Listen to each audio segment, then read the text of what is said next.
হুম আজকে আমরা জং প্রত্যয় পড়ব। গতদিন আমরা শন প্রত্যয় পড়েছিলাম গতদিনের ব্যাকরণ ক্লাসে। আজকে জং প্রত্যয় আমরা দেখব। একই রকমভাবে শন প্রত্যয়ের মতো কিন্তু এই প্রত্যয়টিও বেশ ইম্পর্ট্যান্ট একটি প্রত্যয়, এবং এটা থেকে একটা প্রশ্ন দিতেই হবে, একদম পরীক্ষায় বাধা দ্বারা দেবেই দেবে। শন থেকে যেমন একটা দেবেই বলেছি, জং জং থেকে একটা দেবেই। সুতরাং তুমি যদি নিশ্চিত হয়ে যাও না এখান থেকে একটা প্রশ্ন আসছে, 100% শিওর একটা প্রশ্ন আসছে, তাহলে তোমার কাজ কি হবে, যে এখান থেকে যত ধরনের প্রশ্ন হতে পারে, যা যা প্রশ্ন হতে পারে সব রেডি করে রাখা, এবং সেই কাজটা কিন্তু অবশ্যই করতেই হবে। গত বছর জং থেকে একটা প্রশ্ন এসেছিল, এবং তার আগের মানে 2016-তে জং থেকে একটা, সন থেকে দুটো প্রশ্ন এসেছিল, এবং তার আগের সালগুলিতে জংশন থেকে প্রশ্ন আসতই। সুতরাং জংটাও কিন্তু আমাদের শনের মতোই ইম্পর্ট্যান্ট একটি প্রত্যয়। আমরা দেখব জং প্রত্যয় কত রকমভাবে পরীক্ষার জন্য উপযোগী, এবং সেগুলি আমরা আলোচনা করব। তাহলে জং প্রত্যয় আগে আমরা দেখব যে জং প্রত্যয় কখন হয়। তাহলে কখন হয় মানে প্রয়োগ বিধি, হ্যাঁ, এবং প্রয়োগ বিধি বানিনি কি বলেছেন, কখন কখন এর প্রয়োগ করা যায় কখন যায় না, সেগুলো উদাহরণ সহ দেখতে হবে। কারণ বেসিক প্রশ্ন আসতে পারে যে জং প্রত্যয় হয় বলে 4টি অপশান দিয়ে দিল, তাহলে কখন হয় জিজ্ঞাসা করতেই পারে। জং প্রত্যয় যোগে পরিণত রূপ মানে বললো পট প্লাস জং লট উত্তম পুরুষ একবচন কি হবে, তাহলে পরিণত রূপগুলো আমাদের দেখতে হবে। এবং জং প্রত্যয়ান্ত পদের ব্যুৎপত্তি, পরিণত রূপের উল্টো জিনিসটাই হচ্ছে ব্যুৎপত্তি। পরিণত রূপে কি হয়, একটার সঙ্গে একটা যুক্ত করে বড় রূপটা তৈরি করতে হয়, আর ব্যুৎপত্তিতে কি হয়, বড় রূপটা তোমায় দিয়ে দেয়, সেটাকে ভেঙে ভেঙে ছোট করতে হয়, ক্ষুদ্রতম অংশটা বের করতে হয়, প্রকৃতি প্রত্যয় আলাদা করতে হয়। তাহলে আজকে আমরা সেই জিনিসগুলো দেখব। আর জং প্রত্যয় যোগে এক কথায় প্রকাশ, আগেই বলেছি এক কথায় প্রকাশ বলে আলাদা কিছু হয় না। এক কথায় প্রকাশ কোথার থেকে হয়, এই শন থেকে হয়, জং থেকে হয়, নাম ধাতু থেকে হয়, তারপরে তোমার ততবতু থেকে হয়, ইয়সুন ইষ্ঠন থেকে হয়, সমাস থেকে হয়। এগুলো হচ্ছে প্রধান প্রধান জায়গা যেখান থেকে এক কথায় প্রকাশ কিন্তু হয়। সুতরাং এক কথায় প্রকাশও তো আসবে পরীক্ষায়, কোথার থেকে আসবে, এইগুলো থেকেই কিন্তু এক কথায় প্রকাশ আসবে, এটাও খেয়াল রাখতে হবে এক কথায় প্রকাশের জায়গাটা। আর হচ্ছে অনুবাদে বা বাক্যে তাদের প্রয়োগ, কখনো অনুবাদ করতে দেবে বলেছি, দুটো অনুবাদ থাকবেই, তার মধ্যে সত্রিশানচ বা লব তবতুর যে প্রয়োগগুলো রয়েছে সেই প্রয়োগগুলো থাকতেই পারে। তার সঙ্গে সঙ্গে যদি একটু জটিল অনুবাদ দিতে চায়, তাহলে কিন্তু জং এবং শন এই দুটো কিন্তু অনুবাদে কিন্তু একটা গুরুত্বপূর্ণ জায়গা রয়েছে। সুতরাং এই জায়গাটাও কিন্তু আমাদের একটু দেখতে হবে, মোটামুটি একটু প্র্যাকটিস করতে হবে। অনুবাদে খুব বেশি ইম্পর্টেন্ট নেই এর, কিন্তু তবুও আমাদের কিন্তু দেখতেই হবে। আমি বলেছি কৃত প্রত্যয়ের ভেতর থেকে অনুবাদ দেওয়ার সম্ভাবনা বেশি, কৃত প্রত্যয় প্রয়োগ করে অনুবাদ থাকেই, এবং তার সঙ্গে সংযমের প্রয়োগগুলো আমাদের কিন্তু একটু জেনে রাখতে হবে কীভাবে এরা প্রয়োগ হয়। মানে শুধুমাত্র কি লট তিতসন্তি হয় বা তেয়াতে হন্তে হয়, নাকি তার সঙ্গে সত্রিশান্নচ যুক্ত করা যায় বা অন্যান্য প্রত্যয়ও যুক্ত করা যায়, সেইগুলো প্রয়োগ করে বাক্য অনুবাদ করা যায়, এই জায়গাগুলো কিন্তু আমরা দেখব। নেক্সট চলে যাব।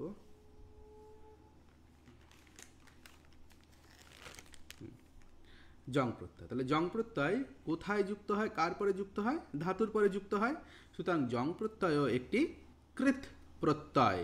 এখনও কিন্তু আমরা কৃত প্রত্যয় পড়ে যাচ্ছি পরপর পরপর, এবং কৃত প্রত্যয়ের আজকে শেষ ক্লাস। কৃত প্রত্যয় এরপরে কিন্তু আর নেই, সুতরাং জং প্রত্যয়কে একটা কৃত প্রত্যয়ের মধ্যে রাখা যেতে পারে। আচ্ছা, জং প্রত্যয় কখন হয়, পানিনি কন্ডিশন দিয়েছেন, দেখো মাত্র 3টে কন্ডিশন রয়েছে। এক হচ্ছে পৌন পৌন বা আতিশয্য, মানে বারবার কাজটা হচ্ছে, রিপিটেডলি কাজটা হচ্ছে, যে ছেলেটি বারবার মিথ্যা কথা বলছে, ছেলেটি বারবার পড়াশোনা করছে। চ্যাট করতে পারলো না একজন, আচ্ছা 1 সেকেন্ড দাঁড়াও তো, just 1 সেকেন্ড।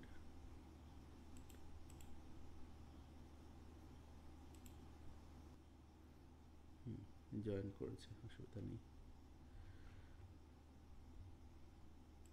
হ্যাঁ, ছেলেটি বারবার পড়ছে, মেয়েটি বারবার নাচ করছে, হ্যাঁ, আচ্ছা ঠিক আছে। তাহলে কতগুলো কন্ডিশন আমরা দেখতে পাচ্ছি, যে পৌন পৌন অর্থে একটা কন্ডিশন, যে বারবার কোনো কাজ যদি বোঝায়, ক্রিয়াপদটাকে যদি বারবার করা হয়, সেই ক্ষেত্রে আমরা জং প্রত্যয় করতে পারি। আর হচ্ছে আতিশয্য যদি বোঝায়, আতিশয্য মানে অনেক বেশি পরিমাণে যদি বোঝায়, তাহলে অনেক বেশি পরিমাণে কীরকম সেই উদাহরণগুলোও দেখব। খুব বাজেভাবে বাড়িটা পুড়ে গেছে, আগুনে লোকটা খুব খারাপভাবে পুড়ে গেছে, তো এখানেও কিন্তু একটা নিন্দিত আতিশয্য রয়েছে। আতিশয্য হয়েছে, খুব বেশি পরিমাণে পুড়ে গেছে, কিন্তু সেটা নিন্দিত অর্থ, এইরকম অর্থও কিন্তু থাকতে পারে। আর হচ্ছে ধাতুটা কেমন হবে, একটা হচ্ছে অর্থগত দিক। প্রথমটা যেটা বলেছেন যে কোন কন্ডিশনে অর্থটা কি থাকতে হবে, সেই অর্থের উপর বিচার করে বলা হয়েছে যে জং প্রত্যয় করবে। যেমন আগেরটা আমরা শন করেছিলাম কখন, যখন ইচ্ছা বোঝায় তখন শন। আর এখানে বলছি যে কোনো কাজ যদি বারংবার হয়, পুনঃ পুনঃ হয়, বা অনেক বেশি পরিমাণে হয়, পুনঃ পুনঃ হয়তো হলো না কিন্তু কাজটা তো অনেক বেশি পরিমাণে হয়েছে, প্রচুর পরিমাণে হয়েছে, এইরকম যদি বোঝায়। যে খুব কাজে, বাচ্চাটি খুব কাজে, ভ্রীষম রদিতি, খুব কাজে, সেখানে কি পুনঃ পুনঃ বলা যেতে পারে, আবার অনেক বেশি পরিমাণে কাজে সেটাও হতে পারে। আচ্ছা, এটা হচ্ছে অর্থগত দিক। আর একটা দিক রয়েছে ধাতুটা কেমন হতে হবে। ধাতুটা হবে এক স্বর বিশিষ্ট। এক স্বর বিশিষ্ট মানে ধাতুটায় একটা মাত্র স্বর থাকতে পারে।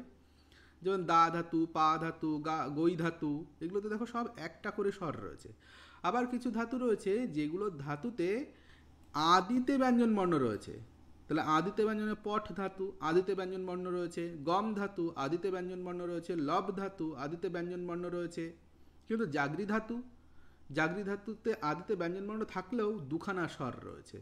দেখো জাগরিতে বর্গীয় জয় আকার একটা স্বর রয়েছে, আর গয় রি একটা স্বর রয়েছে, দুটো স্বর রয়েছে। সুতরাং এখানে কি হচ্ছে, এক স্বর বিশিষ্ট নয় এটা, তাহলে এক স্বর বিশিষ্ট না হয় সেখানে জং করা যাবে না। এবং আদিতে ব্যঞ্জন বর্ণ মানে কিছু কিছু ধাতু রয়েছে যেগুলোতে আদিতে স্বরবর্ণ থাকতেই পারে। যেমন ইক্স মানে দেখা, আদিতে কোন বর্ণ রয়েছে, স্বরবর্ণ রয়েছে, পরে ব্যঞ্জন বর্ণ রয়েছে। তো এইরকম কিছু কিছু ক্ষেত্র রয়েছে যেখানে জং কিন্তু হবে না। তাহলে জং হওয়ার শর্ত কি, এক নম্বর শর্ত অর্থগত, যে পুনঃ পুনঃ অর্থ বা আতিশয্য বোঝাতে হবে।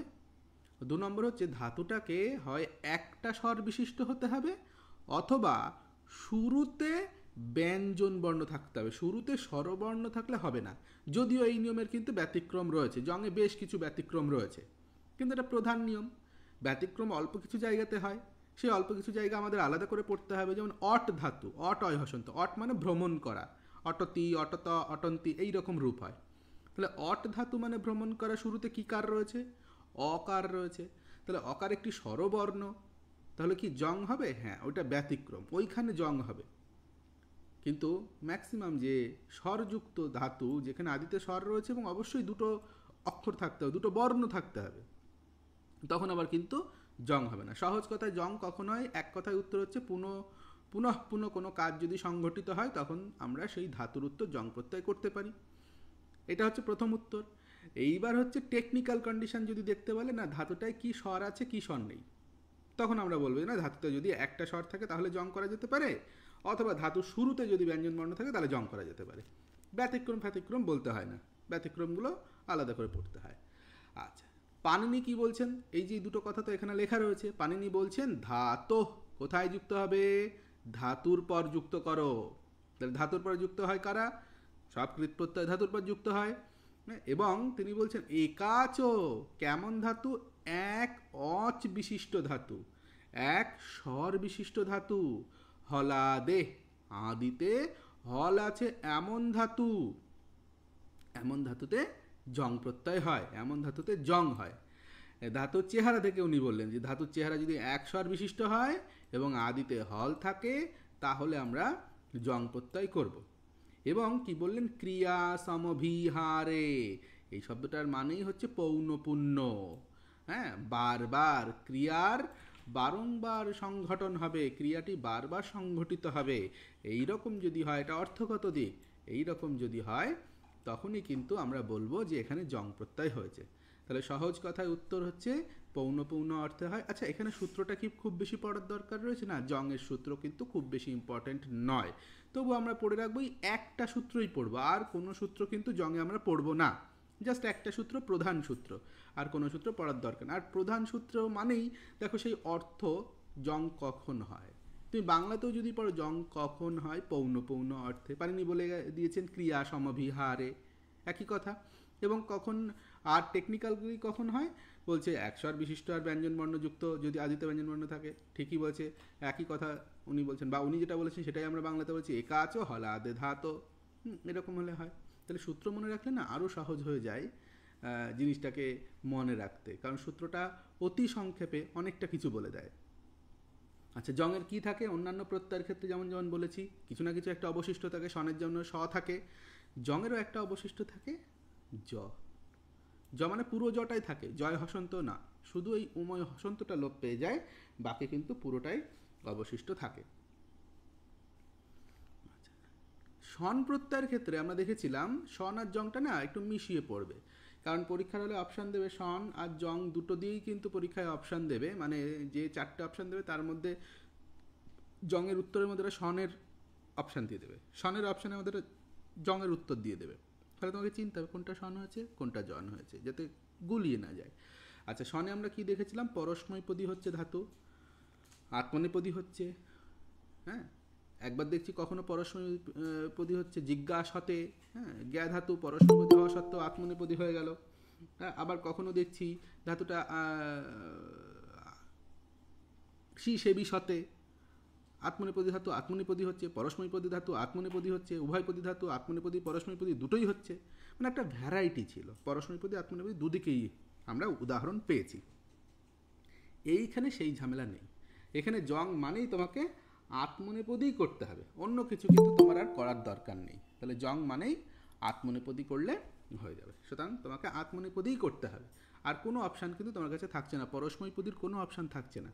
এবং পরীক্ষায় যখন বানান ভুল দেবে তখন কিন্তু একটা আত্মনেপদী অপশান দেবে, আর বাকি যে 3টে অপশান থাকবে তার মধ্যে একটা অপশান পরস্মৈপদী দিয়ে দেবে, যাতে তুমি গুলিয়ে দেওয়ার জন্য তোমাকে, আর একটা অপশান থাকবে সনের অপশান দিয়ে দেবে, মানে একটা স দিয়ে দেবে। যেমন পা পঠ্যতে যদি জঙের রূপ হয় ওরা দেবে পা পঠ্য তি একটা দেবে, পি পঠিসতি একটা দেবে, আর একটা হয়তো প পঠ্যতে এরকম দেবে। সুতরাং এই জায়গাটা কিন্তু খেয়াল রাখতে হবে, জঙের ক্ষেত্রে ভেরি ভেরি ইম্পর্টেন্ট, যেখানে আর কোনো আমার অপশান নেই হাতে, এখানে সবসময় আত্মনেপদেই হবে। ভালো কথা।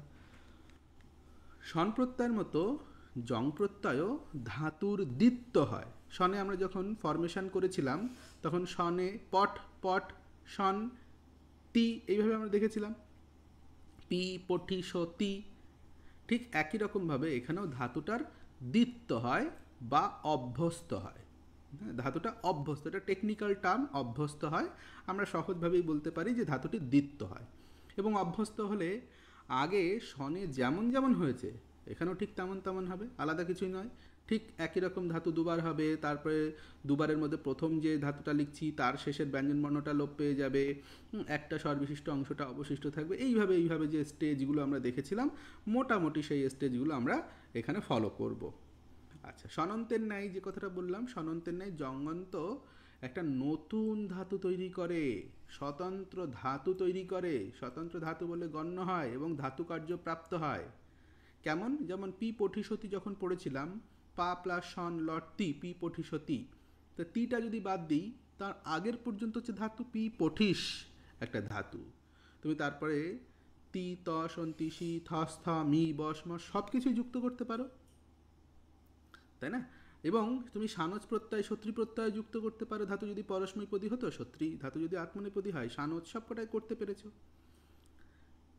এখানেও তাই, এখানেও ধাতুর সঙ্গে তুমি সব জায়গাতে তে আতে অন্তে সে আতে দে এ বহে মহে যে রূপগুলি হয় সবকটাই কিন্তু যুক্ত করতে পারবে। তাহলে তোমাকে ধাতুটুকু আগে চিনতে হবে যে পট প্লাস জং এই পর্যন্ত করলে কি হয়, হ্যাঁ, পা পঠ্য এই পর্যন্ত হলো, তারপর তে আতে অন্তে সে আতে দে উত্তম পুরুষ বলুক, মধ্যম পুরুষ বলুক আর প্রথম পুরুষ বলুক, তোমার কাছে যেইটা চাইবে তুমি সেটা করবে। অথবা তারপর যদি বলে সানজ প্রত্যয় যুক্ত কর, যেহেতু আত্মনেপদী হয়ে যাচ্ছে ধাতুটি তাই সানজ প্রত্যয়ই করতে হবে, এখানে কিন্তু সত্রী করা যাবে না।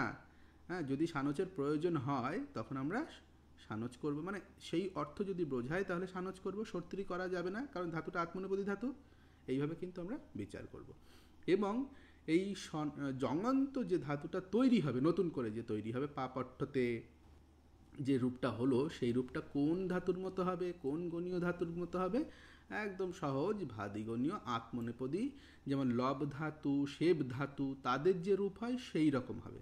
এখানে কিন্তু তুমি ওই রুদাদিগণীয়, হাদিগণীয়, ওই রকম অদাদিগণীয় ধাতুর মতো কিন্তু কঠিন রূপ কিন্তু হবে না। একটা ন আসছে কোথাও, কোথাও জ আসছে চূড়াদিগণিত, এইসব কিন্তু হবে না। একদম সহজ ভাদিগণীয় যেমন ধাতু, লব ধাতু, শেপ ধাতু পড়েছো, তার মতো করে রূপ তৈরি করে দিলে হয়ে যাবে। মানে ধাতুটা যেই হয়ে গেল, তারপর তে হাতে অন্তে সে হাতে যুক্ত করে দাও, মিটে যাবে। এক্সট্রা কিচ্ছু তোমায় যুক্ত করতে হবে না, এটাই কিন্তু বলতে চেয়েছেন। তাহলে জং প্রত্যয় কখন হয় আমরা জানলাম। জং প্রত্যয় পৌনপূর্ণ অর্থে, মানে বারংবার কাজটি হচ্ছে, রিপিটেডলি কাজটি হচ্ছে যদি বোঝায়, এবং অনেক বেশি পরিমাণে যদি বোঝায়। কখনো নিন্দা অর্থেও জং প্রত্যয় হয়, নিন্দিত বা গর্হিত অর্থেও জং প্রত্যয় হয়। এবং ধাতুগুলিকে একটা স্বর বিশিষ্ট হতে হবে, অথবা আদিতে একটা ব্যঞ্জন বর্ণ থাকতে হবে। আদিতে স্বরবর্ণ থাকলে হবে না, যেমন ভৃষম ইক্ষতে, ইক্ষ ধাতু, ইক্ষ মানে দেখা, বা পর্যবেক্ষণ করা। পরীক্ষা শব্দ দেখো ইক্ষ ধাতু রয়েছে, পর্যবেক্ষণেও ইক্ষ ধাতু রয়েছে। পরি অব ইক্ষণ, পর্যবেক্ষণ, তাহলে ইক্ষ ধাতু মানে দেখা, ইক্ষ ধাতুর যোগে কিন্তু এখানে ইক্ষ ধাতুতে স্বন হয়নি। কেন? শুরুতেই স্বরবর্ণ রয়েছে, ব্যঞ্জনবর্ণ নেই। আর জাগরি ধাতুতে হয়নি কেন? জাগরি ধাতুতে দুটি স্বর রয়েছে, যা আকার একটা স্বর এবং রিকার একটা স্বর, দুটো স্বর রয়েছে। নেক্সট, আচ্ছা, এবার শুরুতেই আমি একটু জনন্ত ধাতুর গঠনটা দেখে নিই। আমি কোনো সূত্র ধরে করব না, খুব ব্যাকরণের একদম স্টেপ বাই স্টেপ নিয়ম ধরেও করব না, যাতে আমার মোটামুটি মনে থাকে, মোটামুটি একটা ফরমেশন যাতে আমি বুঝতে পারি যে না এইভাবে জং হয়। এইটুকু করলেই এসএসসির জন্য যথেষ্ট। কারণ অন্তত তোমার বানান ভুল যাতে না হয়। তোমাকে বলবে না যে তুমি পদসাধন করে দেখাও, সূত্র ধরে ধরে তুমি আলোচনা করে দেখাও, এবং ইন্টারভিউতেও তোমাকে জিজ্ঞাসা করবে না জঙন্ত পদ তুমি পদসাধন বলো বা করে দেখাও কিভাবে হয় জঙন্ত পদ। এবং যদি বলেও বাই চান্স যে 1% যদি চান্স, তাহলে তুমি এইভাবে বাংলাতে আলোচনা করে করে গেলেও তুমি কিন্তু 100-এ 100 পেয়ে বেরিয়ে আসবে। কারণ ওনারা এর থেকে বেশি কিন্তু আর চাইবে না, যে অন্তত এইটুকু জানে। সুতরাং এইটুকু একটু জানবে, যাতে নিজের ফরমেশনটা করতে বা বানানগুলো ভুল যাতে না হয় সেটা বুঝতে সুবিধা হবে। পরীক্ষায় যখন অপশান দেবে তখন মাথায় চলে, তাই তো জঙে তো একটা জফলা থাকে, জং শুরু হয়েছে জ দিয়ে, তাই জফলা থাকবে। আর উময় হসন্ত হলন্তম বাদ চলে গেল। আর কি, এটা আত্মনেপদী হবে, তে তয় কেটে তে, এইটুকু তো জঙের বৈশিষ্ট্য দেখে বুঝতে পারছি।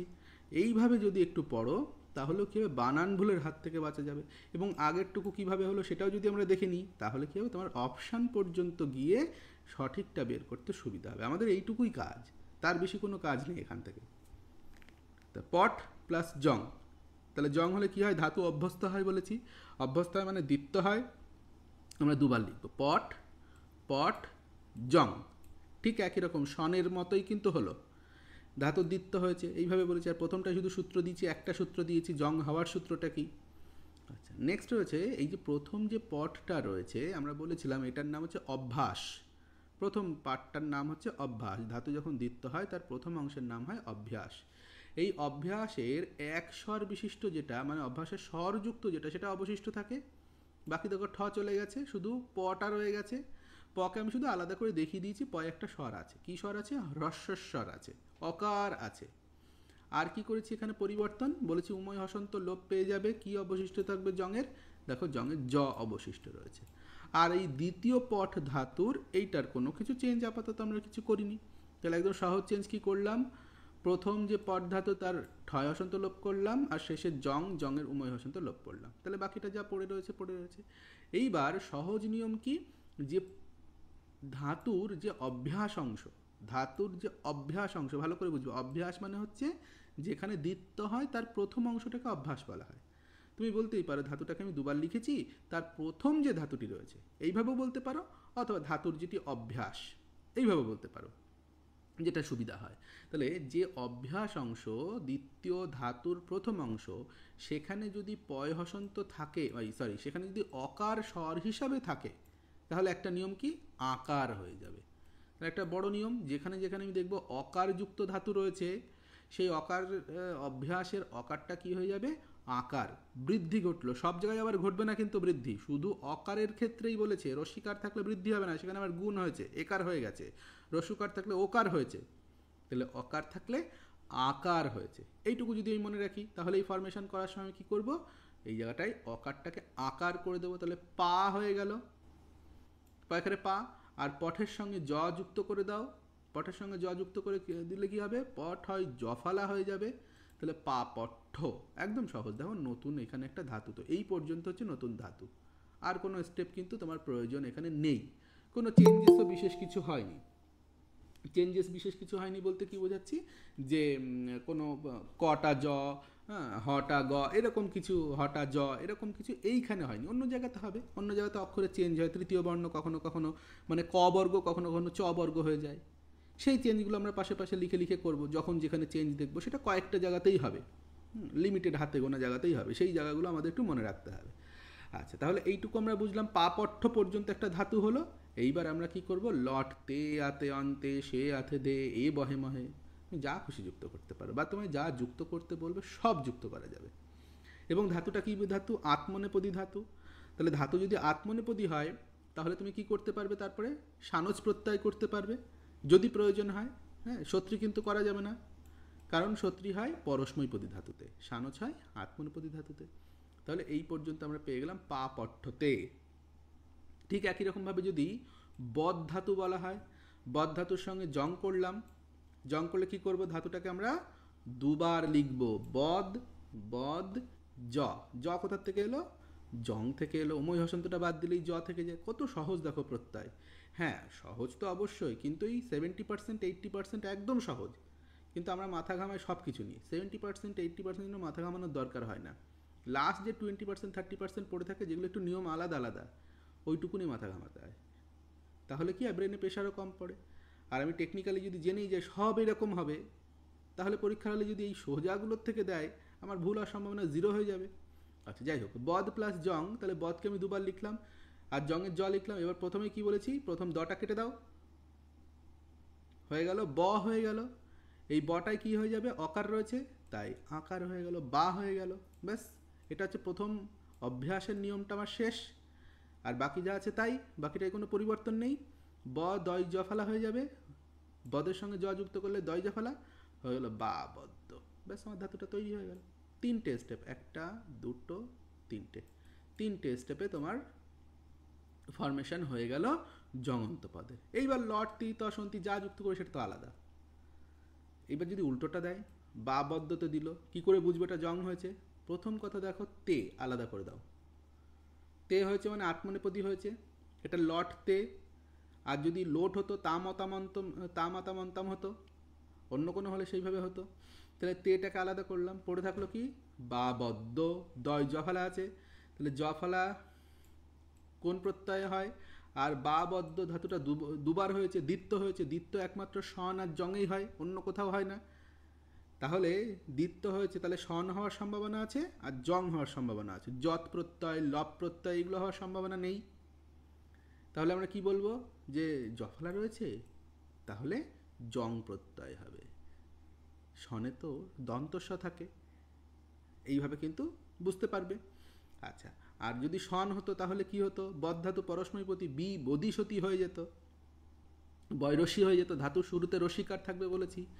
শন প্রত্যয়ে 95% ক্ষেত্রে দেখবে ধাতুর শুরুতে রসিকার রয়েছে, একদম রসিকার দেখে বলে ও আচ্ছা রসিকার আছে, তাহলে শন হওয়ার সম্ভাবনা রয়েছে। সুতরাং শন আর জং আলাদা করা খুব সহজ, এবং পরীক্ষায় অপশানগুলিতে শন আর জং গুলিয়ে দিয়ে অপশান দেওয়ার চেষ্টা করে। প্রশ্নকর্তা ভাবে যে ছাত্রছাত্রীদের শন আর জং গুলিয়ে যায়, ঠিক আছে আমি আরও গুলিয়ে দিই, ব্যাটারে ঝামেলায় পড়ুক। কিন্তু এখন থেকে আর শন আর জং গোলাবে না, ঝামেলায়ও পড়বে না। আচ্ছা, এইবার পঁচ ধাতু, পঁচ ধাতু তাহলে কি হয়ে যাবে, পঁচ প রয়েছে, হয়ে যাবে পা, তারপরে পচ, তাহলে প্রথমে লিখব পা, তারপরে আবার লিখব পচ, তারপরে জংতে, হয়ে গেল পা পচ্চতে, পা পচ জং, জঙের জফালা, পাপচ্যতে, তারপরে তে পাপচ্যতে। তাহলে অকারযুক্ত যে ধাতুগুলো রয়েছে, মানে উপধাতে অকার রয়েছে, উপধা মানে বুঝেই গেছো, এতদিন আলোচনা হয়েছে উপধা মানে শেষ যে বর্ণ, ঠিক তার আগে যে স্বরটি রয়েছে বা আগে যে বর্ণটি রয়েছে তাকে বলে উপধা। অল অন্তৎ পূর্ব উপধা, অন্তে যে অল থাকে তার ঠিক আগে যেটি বর্ণ থাকে, যে বর্ণ থাকে সেটা স্বর হতে পারে, ব্যঞ্জন হতে পারে, তাকে উপধা বলা হয়। তাহলে উপধাকে পঠের ক্ষেত্রে উপধা হচ্ছে পয় হসন্ত, তারপর অ, তারপর ঠ, তাহলে ঠ হচ্ছে অন্তিম বর্ণ। ঠিক তার আগের যে বর্ণ রয়েছে শেষ বর্ণের আগের বর্ণকে উপধা বলা হয়। তাহলে উপধাতে অকার থাকলে নিয়মটা হচ্ছে এইটা। তাহলে এই একটা নিয়মে শুধু এইটুকু যদি তুমি পড়ো, অকারটা আকার হয়ে যায়, এই একটা নিয়মে দেখবে তোমার 20-25টা ধাতু সিদ্ধ হয়ে গেছে। তাই 20-25টা তোমাকে তো আলাদা করে মুখস্থ করতে হলো না, তাই না? তোমার সময় বেঁচে গেল, পরিশ্রম বেঁচে গেল। নেক্সট আমরা চলে যাব অন্য ধাতুগুলিতে। আচ্ছা, তার অনেকগুলো এক্সাম্পল এখানে দেওয়া রয়েছে, যে এই আলোচনাটা একটু আগে করা হলো, যে অকার থাকলে কি হয়ে যাবে, উপধাতে অকার থাকলে আকার হয়ে যাবে। তাই এবার তুমি খোঁজো যত এরকম ধাতু রয়েছে, সেই ধাতুগুলির উপধাতে অকার কোথায় কোথায় রয়েছে, সেরকম ধাতু পেলেই তুমি একবারে বলে দাও, এবং শুধু চেঞ্জেসগুলো দেখে নেবে কোথায় এক্সট্রা চেঞ্জেস হয়েছে কিনা। লপ, লা, লপ, এই মাঝখানেরটুকু হচ্ছে ধাতু, আর তার আগে যে লা রয়েছে সেটা অভ্যাস থেকে এসেছে, ধাতুর দ্বিত্ব থেকে এসেছে, লা লপ্পতে। তপ, মাঝখানেরটা দেখো ধাতু, তপ। জটা জং থেকে এসেছে, তেটা তে থেকে এসেছে, লট তে থেকে এসেছে, আর তাটা এসেছে অভ্যাস থেকে, ধাতুর দ্বিত্ব হওয়া থেকে এসেছে, তা তপ্পতে। লস লা লস্যতে, পট পাপট্ঠতে, পঞ্চ পাপচ্যতে, বদ বা বদ্যতে, জল যা জল্যতে। এখানে দেখো যা জল্য বানান বর্গীয় জয় আকার, বর্গীয় জয় বয় আকার নয় কিন্তু। আমরা হয়তো ভাবতাম যে প্রথম যে অক্ষরটা রয়েছে সেটাই থেকে যাবে, না, এখানে কিন্তু বর্গীয় জয়ের সঙ্গে যে বটা রয়েছে সেটা কিন্তু আর থাকেনি। তাহলে এইটা যেহেতু চেঞ্জেস রয়েছে, এইটা পড়ার সময় একটু খেয়াল করবো, আর বাকিগুলো জানিও সব একই রকম, এইভাবে পড়বো। আর অবশ্যই এই অর্থযুক্ত বাক্যগুলি পড়বে, ভৃসংতাপতি, পুনঃপুনতাপতি, একবার করে অন্তত পড়তেই হবে সবগুলি, কারণ পরীক্ষায় এক কথায় প্রকাশও দেবে বলেছি। তখন আমি বললো পুনঃ পুনঃ বদতি, কী হবে, এক কথায় প্রকাশ করো, এইভাবে দিতেই পারে। পুনঃ পুনঃ বদন্তি, এক কথায় প্রকাশ করো। পুনঃ পুনঃ বদামি, এক কথায় প্রকাশ করো। নেক্সট, তাহলে এটা আমরা অকারের নিয়ম জানলাম, একদম সহজ নিয়ম। অকার থাকলে আকার হয়ে যায়। কোথায় অকার থাকলে, উপধাতে, এই যে ধাতুর পূর্বভাগের, পূর্বভাগ মানে যখন অভ্যাস হচ্ছে সেই ক্ষেত্রে, বা উপধাতে যদি অকার থাকে তাহলে আকার হয়ে যাবে।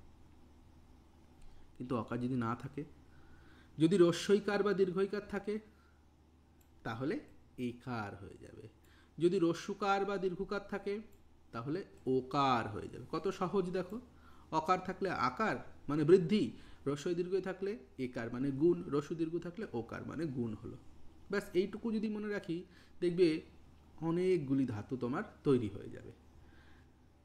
তাহলে সূচ ধাতু, তালব্যশয় রস্যু চয় হসন্ত, কি দিয়ে শুরু হয়েছে, রস্যুকার দিয়ে শুরু হয়েছে। তাহলে রস্যুকারান্ত, রস্যুকার উপধাতে রয়েছে, রস্যুকার উপধাতে থাকলে রস্যুকারটা কি হয়ে যাবে, যেটা অভ্যাস, হ্যাঁ বারবার বলছি, যেটা পূর্বভাগের যেটা অভ্যাস, সেইখানে চেঞ্জেসগুলি হচ্ছে। পরের যে সূচ তার সঙ্গে তো জং যুক্ত হচ্ছে, জফলা যুক্ত হয়ে যাচ্ছে, সেখানে চেঞ্জ হচ্ছে না। কিন্তু যেটা অভ্যাস, সেই অভ্যাসের, এই আগেরটা কিন্তু অভ্যাসের অকারটা আকার হয়েছে, মানে ধাতুর পূর্বভাগে যখন দ্বিত্ব হচ্ছে সেই ধাতুর পূর্বভাগের অকার, ধাতু যখন দ্বিত্ব হচ্ছে তার পূর্বভাগ মানে অভ্যাস, সেই অভ্যাসের ক্ষেত্রে এটা বলা হচ্ছে। অভ্যাসে মানে অ্যাকচুয়ালি ধাতুতেই সেটা থাকতে হবে, সেই স্বরটা থাকতে হবে, এবং অভ্যাসেরটা চেঞ্জ হবে, পরেরটা চেঞ্জ হবে না। পরেরটাই জং যুক্ত হয়ে যাচ্ছে, ওখানে কোনো কিছু চেঞ্জেস নেই, সূচটা সূচি থেকে যাচ্ছে, সূচ্যতে, সূচ জংতে সূচ্যতে। আর আগের তালব্যশয় ওকারটা এসেছে অভ্যাস থেকে, সূচের চয় হসন্ত চলে গেছে, তালব্যশয় রস্যু ছিল, সেই রস্যুকারটা ওকার হয়ে গেছে, সূচ্যতে।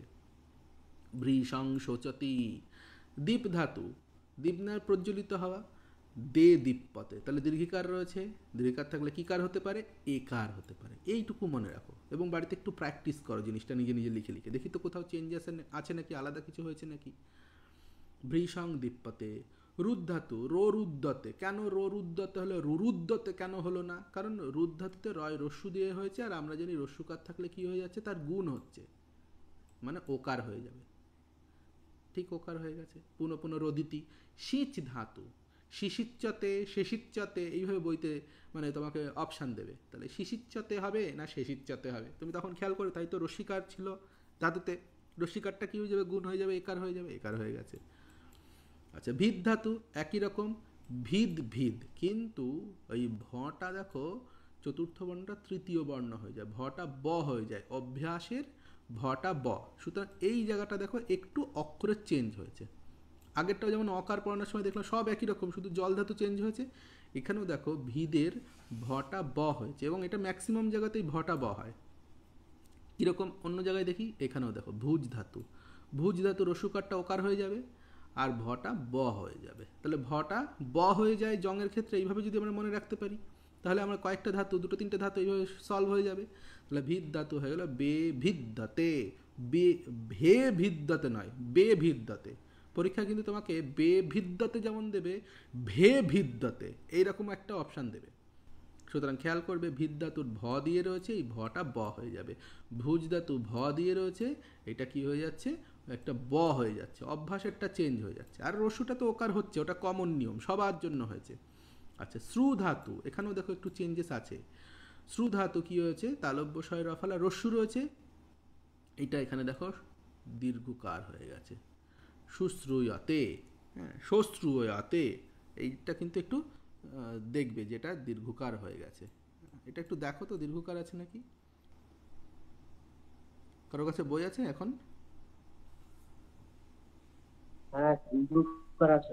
হ্যাঁ দীর্ঘকারই হবে দীর্ঘকারই হবে, ঠিক আছে। এইটাও কিন্তু একটা ইম্পর্টেন্ট ধাতু, এই জন্য এসএসসিতে একবার এটা দিয়েছে। সুতরাং এসএসসিতে কোনগুলো দিচ্ছে বুঝতে পারছো তো, যে একদম কমন যেগুলো সেগুলো নয়, যেগুলো একটু আলাদা, হ্যাঁ সামান্য একটু চেঞ্জ সেখানে দিচ্ছে। তালবসায় রাফালা রস্যু আমরা জানি যে রস্যুকার হলে দ্বিতীয় যে দ্বিত্ব সেটা চেঞ্জ হয় না, কিন্তু এখানে দেখো রস্যুকারটা দীর্ঘকার হয়েছে, এইভাবে আমাদেরকে মনে রাখতে হবে।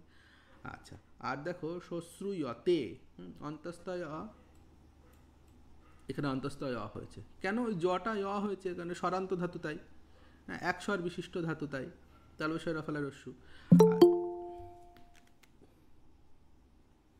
তাহলে এইগুলো কিন্তু আমাদের তো খেয়াল রাখতে হবে যে সব ঠিকঠাক আমরা করছি কিনা। আচ্ছা, বাকি যেগুলো রয়েছে একই রকম হচ্ছে, লে লিজ্জতে, লিহ লয় রশিটা একার হয়ে গেছে, এখানে আলাদা কিছু চেঞ্জেস হয়নি। তাহলে আমরা এই পৃষ্ঠাতে কটা চেঞ্জেস দেখলাম, যা জল্লতে একটা দেখলাম, জল জল জংতে জা জল্লতে হওয়ার কথা ছিল কিন্তু যা জল্লতে হয়েছে, জয় বটা কিন্তু আর হয়নি, এটা একটা চেঞ্জ দেখলাম। আর কি দেখলাম, ভিদ ধাতু এবং ভুজ ধাতু যেখানে ভ রয়েছে, ভটা ব হয়ে যাবে, এটা একটা দেখলাম। আর একটা দেখলাম হচ্ছে শ্রু ধাতুতে তালবসায় রাখলে দীর্ঘ হয়ে যাচ্ছে, আর আগেটা তো শো থাকছেই, ওটা রস্যুকারটা ওকার হচ্ছে। এই তিনটে কিন্তু আমরা বা চারটে আমরা চেঞ্জেস কিন্তু এই পৃষ্ঠাতে দেখলাম, সুতরাং এই চারটে আমাকে একটু ভালো করে মনে রাখতে হবে। নেক্সট, আচ্ছা তাহলে আমরা একটু আগে দেখলাম যে অতিশয় অর্থে, পুনঃ পুনঃ অর্থে আমরা জং প্রত্যয় করছি। তো জং প্রত্যয় আরও দুটো একটা ক্ষেত্রে হয়। কি ক্ষেত্রে বলছে, কুটিল গতি যদি বোঝায় তাহলে হয়, এবং সেই কুটিল গতি মানে নিত্য কুটিল গতি, মানে সবসময় সে আঁকা বাঁকাই চলে, নিত্য কৌটিল্য কৌটিল্যে গতৌ, একটা সূত্র রয়েছে, সূত্র পড়ার দরকার নেই। গমনার্থক ধাতুর যোগে যদি বক্রগতি বোঝায় তাহলে জং প্রত্যয় হয়, এটা যথ নয়, এটা জং হবে। নিত্য আঁকা বাঁকা চলছে, নদী কুটিলাম গচ্ছতি, নদী সবসময় আঁকা বাঁকা চলছে, তাহলে এইরকম যদি আঁকা বাঁকা চলা অর্থ বোঝায়, কুটিল বক্র গমন বোঝায়, তাহলেও জং করা যেতে পারে। এটা বলার কারণ কি, কারণ হচ্ছে যে তোমার এই যে বাক্যটা রয়েছে এক কথায় প্রকাশ, এটা একটু আলাদা হবে, পুনঃ পুনঃ গচ্ছতি হবে না, তখন কুটিলং গচ্ছতি এরকম হতে পারে। তাহলে কুটিলং গচ্ছতি যদি হয় তাহলে রূপটা দেখো কি হচ্ছে, জঙ্গম্মতে, এইখানটা দেখো জটা, এই গমটা গ যেটা রয়েছে সেই গটা জ হয়ে গেছে, এইটুকু হচ্ছে তোমার চেঞ্জেস হয়েছে, আর কিন্তু কিচ্ছু চেঞ্জ হয়নি। হ্যাঁ, আর একটা চেঞ্জ হয়েছে, যেখানে ম দিয়ে ধাতু থাকে শেষে মান্ত, ম শেষে রয়েছে, মান্ত নান্ত লান্ত কিছু ধাতু রয়েছে, সেই নিয়ম আমরা পড়বো। মানে শেষে যদি ম থাকে, মটা কি হয়ে যায়, সন্ধি হয়ে যাবে। কিভাবে সন্ধি হয় দাঁড়াও দেখাচ্ছি, একটু লিখে দেখাই।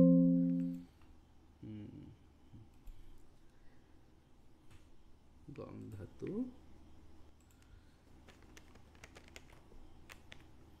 তাহলে ধাতুটা হচ্ছে গম ধাতু। আমরা কি করবো, গমটাকে কতবার লিখবো, গমটাকে দুবার লিখলাম, গম গম, আর লিখলাম জং, জংয়ের জ লিখলাম আর তে লিখলাম, তাহলে গম গম জং তে, এইভাবে আমরা লিখতে পারি। আচ্ছা ভালো কথা, পরের বার কি হচ্ছে, গমের গ ময় হসন্তর, মটা চলে যাচ্ছে, ম থাকছে না, গ থাকছে আর গম থাকছে, তারপর কি হচ্ছে জ থাকছে, তারপর তে থাকছে। নেক্সট তারপর লেভেলে কি হচ্ছে, তারপরে যে গটা রয়েছে এই গটাকে আমরা জ করব। আর এই যে গমের এটা একটা নিয়ম, মান্ত ধাতু লান্ত ধাতু নান্ত ধাতু যে ময় হসন্তটা আছে ওটাকে ময় হসন্ত রেখে দিয়ে পরের বর্ণের সঙ্গে সন্ধি করতে হয়। শুধু এইটা কিন্তু যেখানে ম আছে ন আছে আর ল আছে তার ক্ষেত্রেই কিন্তু, সব জায়গাতে নয় কিন্তু। আগেরগুলো যেমন পট ধাতু ঠয় হসন্ত লোপ করেছিলাম, এখানে কিন্তু তাই নয়। এখানে এক্সট্রা একটা ম আসে, প্রথমে গেল, তারপরে এক্সট্রা একটা ময় হসন্ত বা অনুস্বার আসে, এরকম দেখবে লেখা থাকবে। তাহলে এখানে কি করলাম, ময় হসন্ত দিলাম, তারপরে আবার গম দিলাম, তারপর হচ্ছে জং, জং তে, জং মানে জং তে, ভালো কথাই পর্যন্ত হলো। এইবার সন্ধি করো, গমের এই জম আর গম এই যে এই দুটোর মধ্যে সন্ধি করতে হবে। গম আর জম এইটুকুর মধ্যে সন্ধি হয়েছে, জাস্ট বানানটা যাতে ভুল না হয় তার জন্য একটু এইভাবে আমাকে পড়তে হবে, প্রথম প্রথম এইগুলো পড়তে হবে। জ ময় হসন্ত আছে। এইবার সন্ধির নিয়মে যদি ময় হসন্ত থাকে এবং তারপরে যে বর্গীয় বর্ণ রয়েছে সেই বর্গীয় পঞ্চম বর্ণ হয়ে যাবে। তাহলে এই যে ময়ের পরে কে রয়েছে, গ রয়েছে।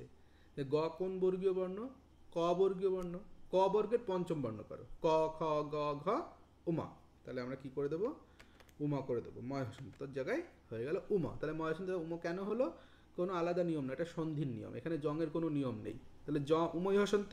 এইবার তার সঙ্গে গ জুড়ে দাও, হয়ে গেল দেখো জঙ্গ।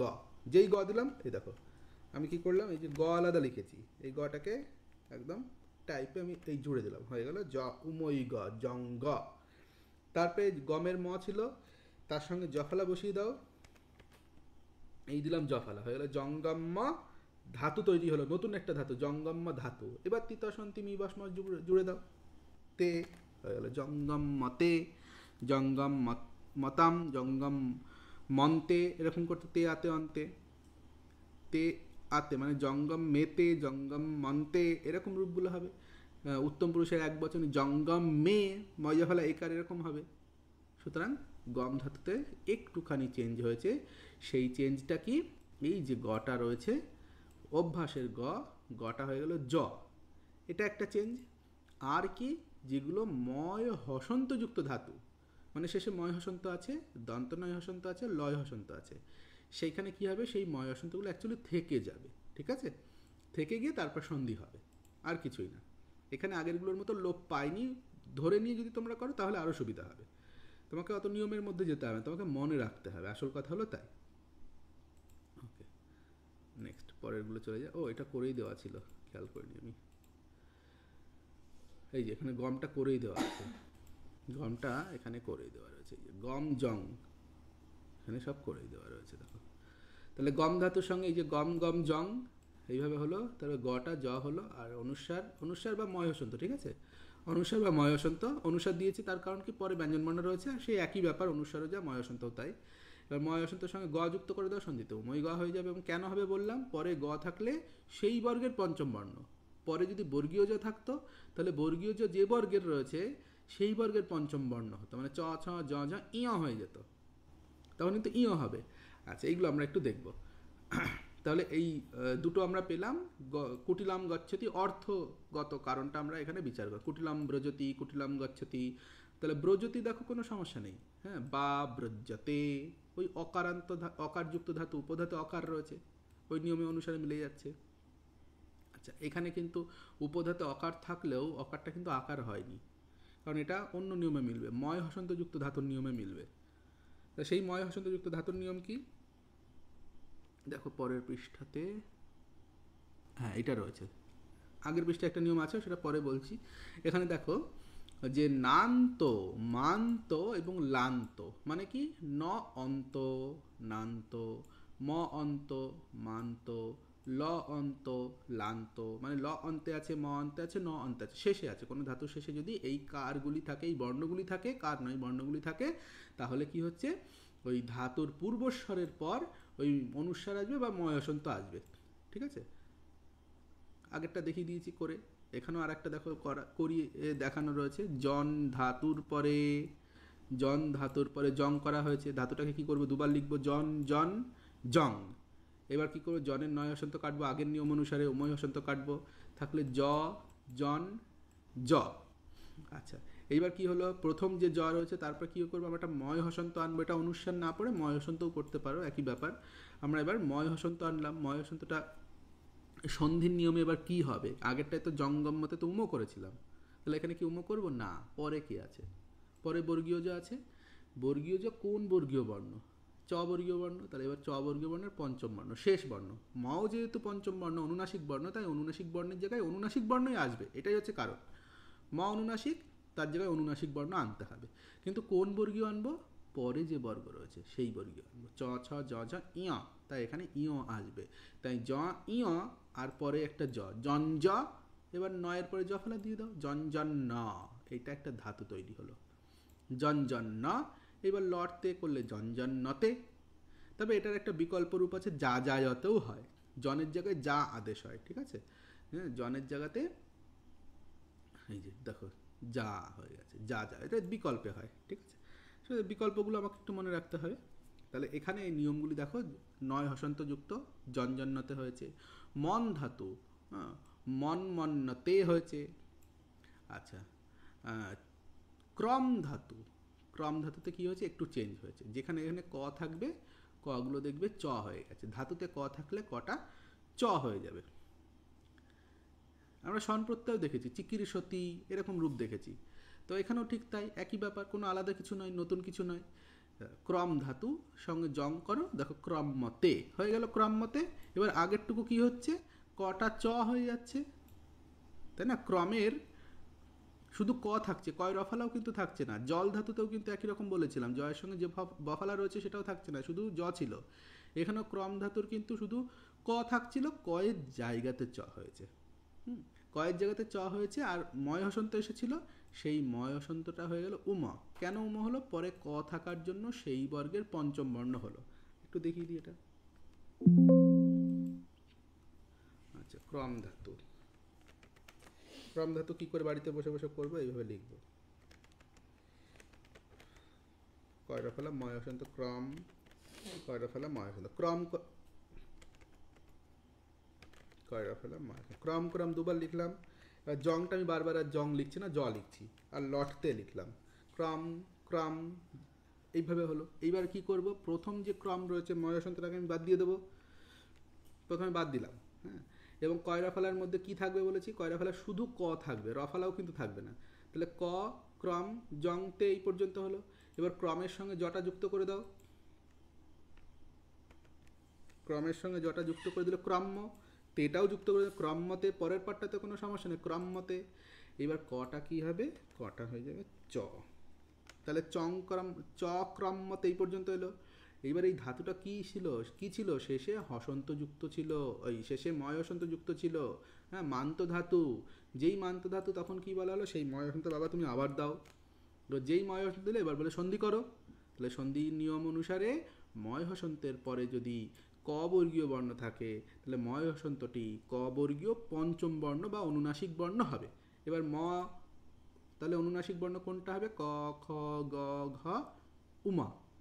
ক খ, ক পরে রয়েছে, ক পরে রয়েছে, তাই সেই বর্গীয় পঞ্চম বর্ণ খুঁজবো, ক খ গ ঘ উমা।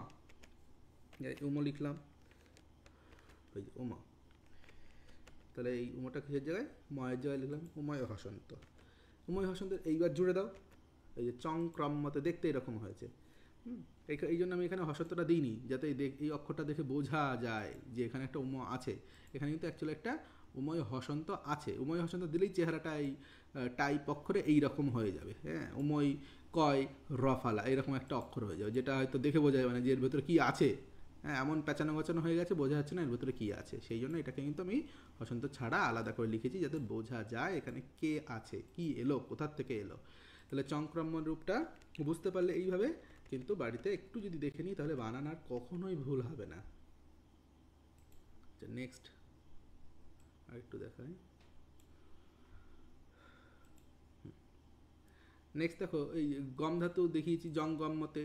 চল ধাতু, চল ধাতু দেখো চঞ্চল্যতে, কি করে হলো চঞ্চল্যতে।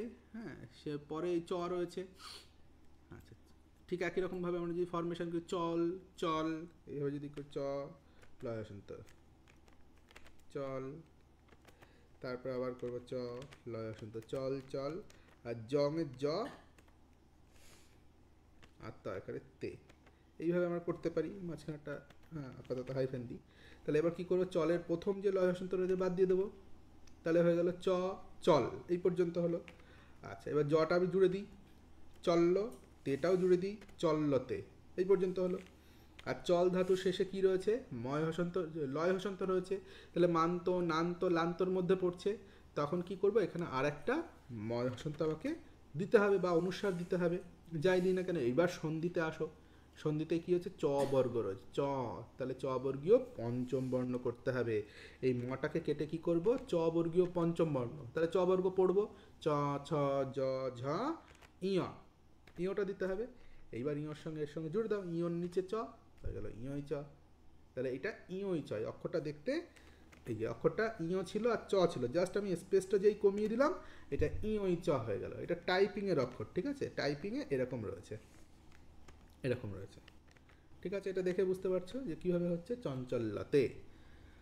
তাহলে এইভাবে যদি আমরা ফরমেশন করি, বানান কখনোই ভুল হবে না। ওকে, আচ্ছা গল ধাতু কি হলো, জগল্লতে, জঙ্গল্লতে। তাহলে এর আগেই বলেছি গটা দেখো কি হয়ে যাচ্ছে, গটা জ হচ্ছে, কটা চ হচ্ছে। এটা সনের ক্ষেত্রেও হয়েছে, সনের ক্ষেত্রে অনেক জায়গাতে হয়েছে, জঙের ক্ষেত্রেও জায়গাতে হচ্ছে। শুধু আমরা সেই জায়গাগুলো মনে রাখবো, বা এইটুকু যদি পাশে লিখে রাখি, এগুলো কোনো পানিনির আলাদা নিয়ম নয়।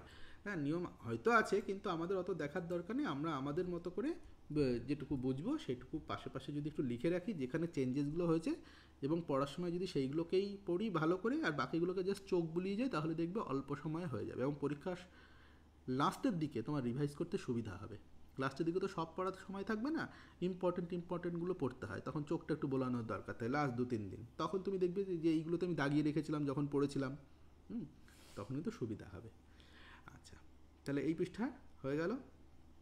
আগের পৃষ্ঠায় চলে যায়, আগের পৃষ্ঠায় একটা ধাতু বাদ চলে গেছিলো।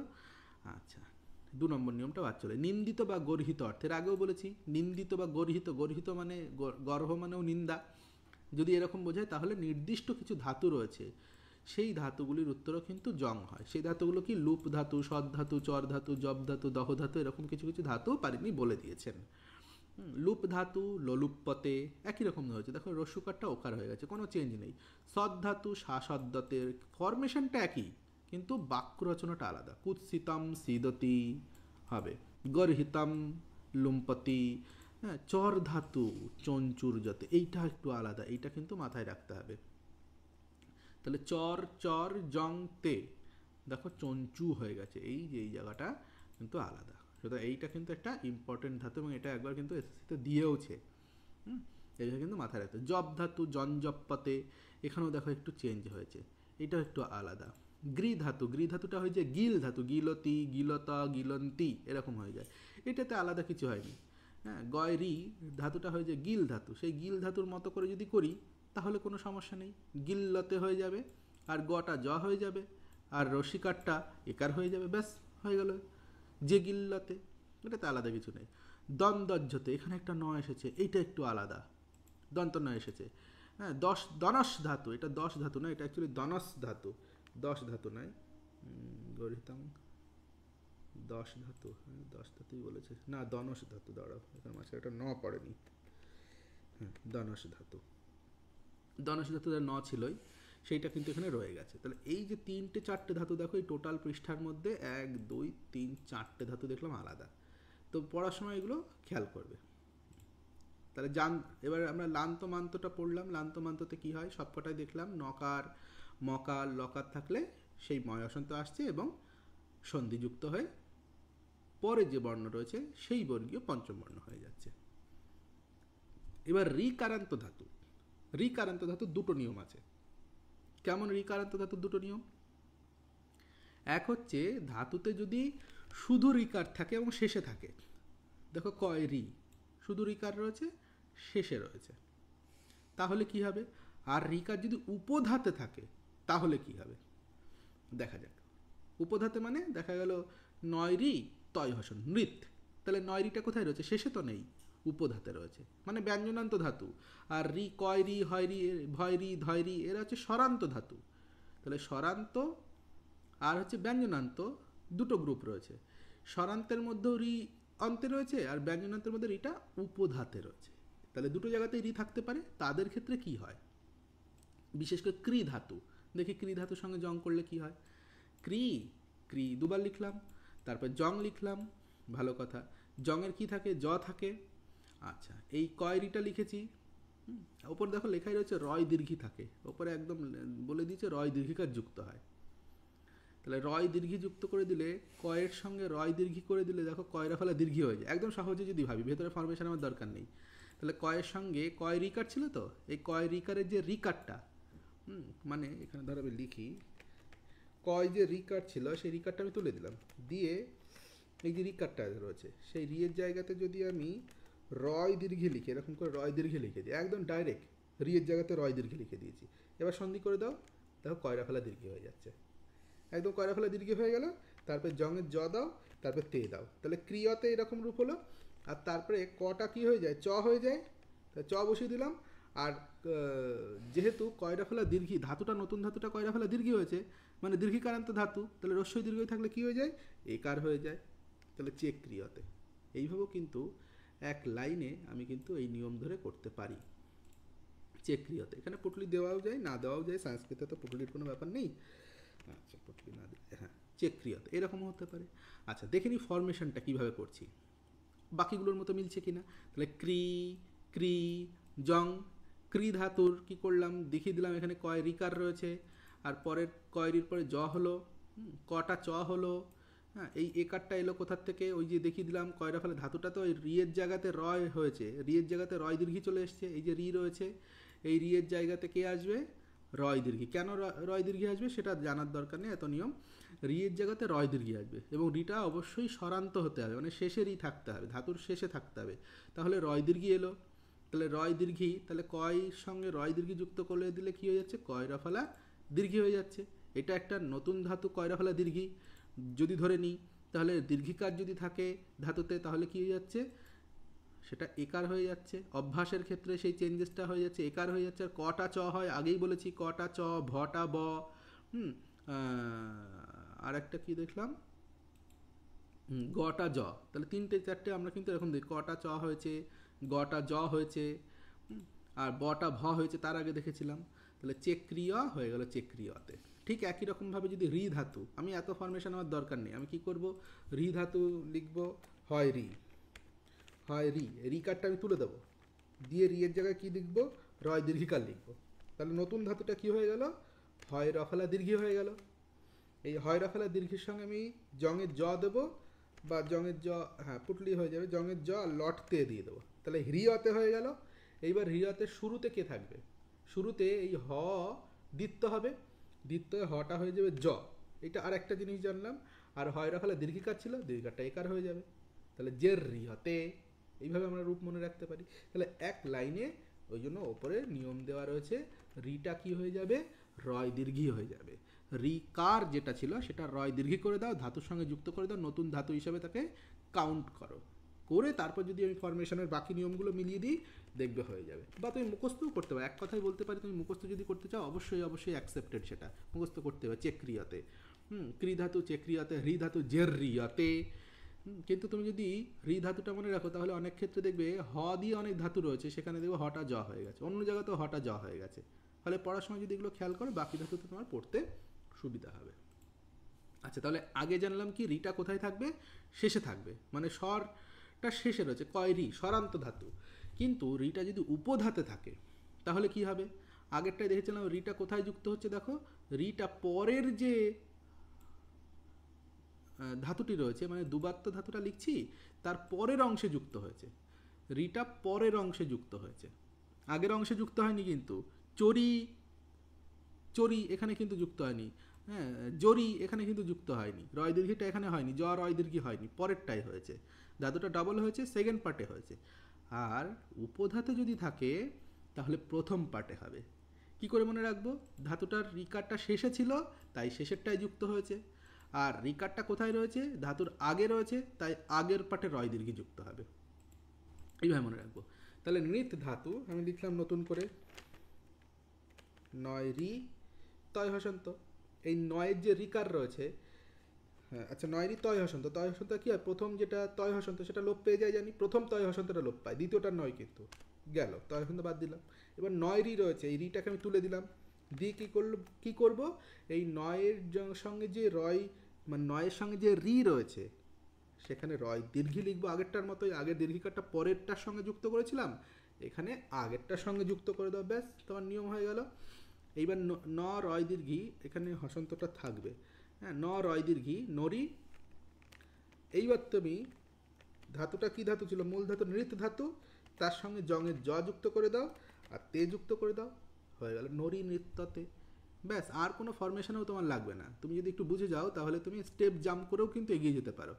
আর না হলে একবার দেখে নি, নৃত নৃত জং, আর নৃতের তয় হসন্ত এটা বাদ চলে যাচ্ছে, থাকলো নয়রি, আর পরে নৃত যেমন থাকে, জঙের জ থাকে। আর নৃত প্রথম যে নয়রি রয়েছে তার রিকার একটা রয়েছে, সেটা দেখিয়ে দিলাম, এটা উপধার রিকার। এই উপধার রিকারটা কি হয়ে গেল, অ্যাকচুয়ালি অরি হয়ে গেল, ঠিক আছে, অরয় দীর্ঘি, তারপর নরি, এইভাবে পড়েছি।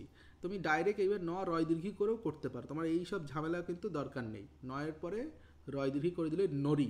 অ্যাকচুয়ালি নয় হসন্ত তো থাকে তাই না, নয়ের সঙ্গে রিকারটা যদি তুলে নিই, রিকারের জায়গায় যদি রয় দীর্ঘিকার দিই তাহলে নয় রফালা দীর্ঘি হওয়ার কথা ছিল, কিন্তু সেরকম হয়নি, ওই জন্য অ্যাকচুয়ালি অর রয় দীর্ঘি যুক্ত হয়, তাহলে ন হসন্ত তার সঙ্গে অরি করলে ন রয় দীর্ঘি, তারপর নৃত্য নয়রি তৈজে ফলা, জঙের জ যুক্ত হয়েছে, তারপর লটতে নরি নৃত্যতে, বা তুমি একবার এইভাবে মনে রাখো, তাহলে আরও সহজ হবে। কীভাবে বললাম, প্রথমেই ধাতুটা ছিল নৃত ধাতু, নয়রি তয় হসন নৃত ধাতু এরকম ছিল। নৃত ধাতুর প্রথম দুবার যখন লিখছি, দুবারের প্রথমটা কি হয়ে যায়, শেষ স্বর, শেষ ব্যঞ্জনটা লোপ পেয়ে যায়, শুধু একটা যেটা অংশ রয়েছে সেটা থাকছে নয়রি। এবার নয় রি, সেই রিয়ের জায়গা থেকে আসবে, আমি একদম বলে দিলাম রিয়ের জায়গাতে রয় দীর্ঘি আসবে, হসন্ত বসন্ত ভুলে যাও, রিয়ের জায়গাতে রয় দীর্ঘি হয়ে যাবে, তাহলে হয়ে গেল নরি, প্রথম পার্টটা আমার কমপ্লিট। ব্যাস, আর বাকিটা যেটুকু হয় যেমন যেমন হয়, নৃত ধাতু মূল ধাতু, তার সঙ্গে জং যুক্ত করো, নৃত্য, তারপর তেয়াতে অন্ত যা বলবে তাই, নরি নৃত্যতে হয়ে গেল। তাহলে উপধাতে থাকলে এই রয় দীর্ঘিকারটা আগেরটার সঙ্গে যুক্ত হবে, আর উপধাতে না থাকলে, শেষে থাকলে রয় দীর্ঘিটা পরেরটার সঙ্গে যুক্ত হবে, রিয়ের জায়গায় পরের রিটার জায়গায় রয় দীর্ঘি হবে, আর উপধাতে থাকলে আগের রিয়ের জায়গায় রয় দীর্ঘি হবে। ব্যাস, এইটুকুই হচ্ছে পার্থক্য, আর কোনো পার্থক্য নেই। আর মুখস্থ তো সবার আছে, পুনঃ পুনঃ নৃত্যতি নরি নৃত্যতে, পুনঃ পুনঃ সরপতি, বারবার সরে সরে যাচ্ছে, শ্রীপ ধাতু, দেখো সরীসৃপ্যতে, তাহলে রিকারটা কি হয়েছে, রয় দীর্ঘি হয়ে গেছে, এই রিকার দন্তস্বয় রিকার যেটা ছিল সেটা রয় দীর্ঘি হয়েছে, আর পয় হসন্ত চলেই যাবে। ঠিক পরেরটা দেখো, কৃষ ধাতু, কৃষ ধাতু রয়, এই যে রিকার রয়েছে রয় দীর্ঘি হয়ে গেছে, চরি কৃষ্যতে, আর চটা হয়েছে কেন, ক থাকার জন্য চ হয়েছে, নিয়ম আগেই বলে দিয়েছি। দৃশ ধাতু, দৃশ ধাতুর রিকারটা রয় দীর্ঘি হয়েছে, তাই দড়ি, রিকারটা থাকলো না কিন্তু রিকারটা রয় দীর্ঘি, দড়ি। আর দৃশ জংতে দৃশ্যতে, প্রচ্ছ, প্রচ্ছটা হয়ে যায়, হ্যাঁ দেখো প আর রয় দীর্ঘি, পরি হলো, রফালাটাকেও কিন্তু কাউন্ট করা হচ্ছে এখানে, রফালাটাও কিন্তু এখানে ধরা হচ্ছে, শুধু রি নয়, হ্যাঁ রফালাটাও কিন্তু থাকবে, পরি আর প্রচ্ছ ধাতুটা হয়ে যায় পৃচ্ছ, হয়ে গেল পরিপৃচ্ছতে। গ্রহতার ধাতু হয়ে যায় জরি গৃহ্যতে, গটা জ হয়েছে, গটা জ আগে আমরা দেখেছি গটা জ হচ্ছে, আর রফালাটা রয় দীর্ঘি হচ্ছে, হয়ে গেল জরি। আর গ্রহ ধাতুটা হচ্ছে গৃহ, তারপরে এটা জফালা হচ্ছে, এটা জফালা হবে জরি গৃহ্যতে, তাহলে এইভাবে হবে। তাহলে জরি গৃহ্যতেটা কিন্তু ইম্পর্টেন্ট, এসএসসিতে একবার দিয়েছে, জরি গৃহ্যতে পরিপৃচ্ছতে, কারণ এগুলোতে একটু একটু চেঞ্জেস আছে। কি চেঞ্জেস আছে, ধাতুটার রূপটা চেঞ্জ হয়ে যায়, ধাতুর রূপটা প্রচ্ছটা হয়ে যায় পৃচ্ছ, হ্যাঁ, গ্রহটা হয়ে যায় গৃহ, গয়রিহ গৃহ্যতে। পরীক্ষায় তোমাকে দেবে জরি গ্রহ্যতে, জ রয়রসি গৃহ্যতে, এইভাবে দেবে অপশান, কিন্তু এইভাবে ভুলগুলো কিন্তু করবে, সেই ভুলগুলো তোমাকে ধরতে হবে। নেক্সট, আচ্ছা এইবার হচ্ছে ব্যতিক্রম। এতক্ষণ আমরা তাহলে সহজ সহজ কিছু নিয়ম দেখলাম, রিকার শেষে থাকলে কি হয়, রিকার উপধাতে থাকলে কি হয়, অকার থাকলে উপধাতে কি হয়, বা রস্যইকার থাকলে কি হয়, রস্যুকার থাকলে কি হয়, এগুলো দেখলাম। কিছু ব্যতিক্রম রয়েছে, সেই ব্যতিক্রমগুলো আমরা দেখব। ব্যতিক্রম মানে কি, যে নিয়মটা পানিনি বলে দিয়েছেন সেই নিয়মটা মানছে না। পানিনি বলেছিলেন এক স্বর হলে তবেই তুমি জং করতে পারবে, অথবা যদি দেখো শুরুতে ব্যঞ্জনবর্ণ আছে তবেই জং করতে পারবে, না হলে করতে পারবে না। কিন্তু আরও কিছু কিছু ধাতু রয়েছে, সেই কটা ধাতু হচ্ছে এই কটা ধাতু, এই কটা ধাতুতে কিন্তু সেই ব্যতিক্রম দেখা যায়। কীরকম, দ্বি স্বরযুক্ত ধাতু তবুও সেখানে জং হয়েছে। জাগরি ধাতু কিন্তু এক স্বর, ওই জাগরি ধাতু দুই স্বর বলে জং হয়নি। কিন্তু লিমিটেড কিছু ধাতু রয়েছে, 3টে ধাতুর কথা উল্লেখ রয়েছে, সেখানে কিন্তু জং হয়েছে। তাহলে এই 3টে ধাতু আমরা একটু দেখে নেব যে এখানেও জং হয়। আর ফরমেশন একই, ফরমেশনে কোনো পার্থক্য নেই, ফরমেশন সেম টু সেম, রস্যুকারটা ওকার হয়ে গেছে, আর যা আছে দেখো জং তে হয়ে গেছে, কোনো আলাদা নয় কিন্তু, জং অনেক সোজা সনের থেকে। আচ্ছা, আদিতে ব্যঞ্জনবর্ণ থাকলে হবে বলেছিল, কিন্তু বলছে ব্যঞ্জনবর্ণ তো নেই, তাহলেও জং হবে? হ্যাঁ হবে, মাত্র 3টে ধাতু, ওখানে 3টে ধাতু, এখানে 3টে ধাতু, 6টা ধাতুতে ব্যতিক্রম। এবং অট ধাতুটা পরীক্ষায় দেয়, অট ধাতু পুনঃ পুনঃ অটতি অটাট্টাতে। হ্যাঁ, তাহলে অট ধাতু সেম একই, অকার রয়েছে, অটয় হসন্ত, হ্যাঁ অটাট্টাতে, এবং টটা কিন্তু থেকে গেছে। তো এইটা একটু আলাদা। অকার রয়েছে দেখো শুরুতে, শুরুতে অকার থাকলে বলেছিল স্বর থাকলে হবে না, ইক্ষ ধাতুতে যেমন দেখেছিলাম শুরুতে স্বর রয়েছে, জং করা যাবে না, কিন্তু এটা ব্যতিক্রম। রি ধাতু, অস ধাতু, অস ধাতু খাওয়া, এইগুলো কটা ধাতু রয়েছে, 6টা ধাতু ব্যতিক্রম, এটা একটু দেখে নিতে হবে না, এরাও কিন্তু নিয়মের বাইরে গিয়ে হয়েছে, সেগুলো পারেনি, কালেক্ট করে সূত্র করে দিয়েছেন না এই কটা ধাতু থাকলে নিয়মের বাইরে প্রয়োগ আছে। ওকে, নেক্সট। আচ্ছা, এইবার দেখবো জঙ্গন্ত ধাতুর প্রয়োগ। তাহলে জঙ্গন্ত ধাতু মোটামুটি আমরা ফরমেশন জেনে গেলাম, আর নিয়ম হাতে গোনা 3-4টে নিয়ম আমরা দেখলাম, বিশেষ কোনো নিয়ম কিন্তু নেই, যে অকার থাকলে আকার হবে, রস্যইকার দীর্ঘকার থাকলে একার হবে, রস্য দীর্ঘ থাকলে ওকার হবে, নান্ত মান্ত লান্ত দেখলাম, সেখানে কী রকম রূপ হচ্ছে সেগুলো দেখলাম, আর কয়েকটা ব্যতিক্রম দেখলাম। এই হচ্ছে মোটামুটি রূপ।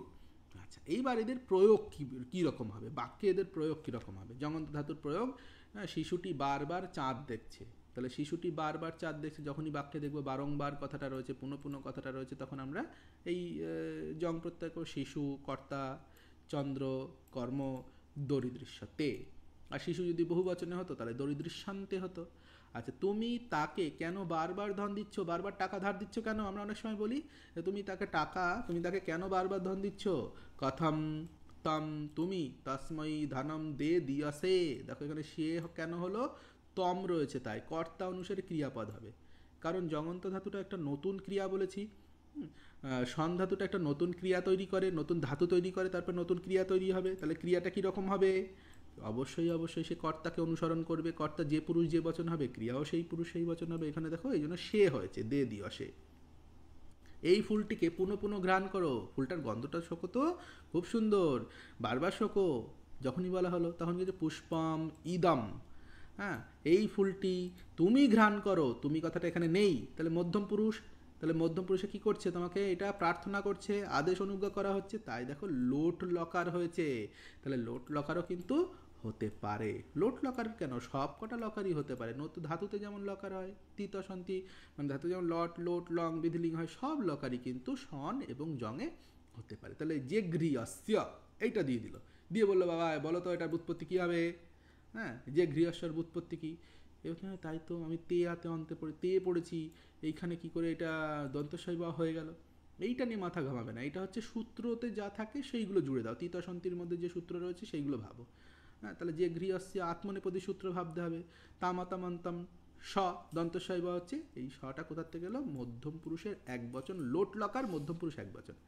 আর ধাতুটা হচ্ছে ঘ্রা ধাতু, ঘয়রা ফেলা আকার, হ্যাঁ ঘ্রা ধাতু তো এইরকম রূপ হয়েছে।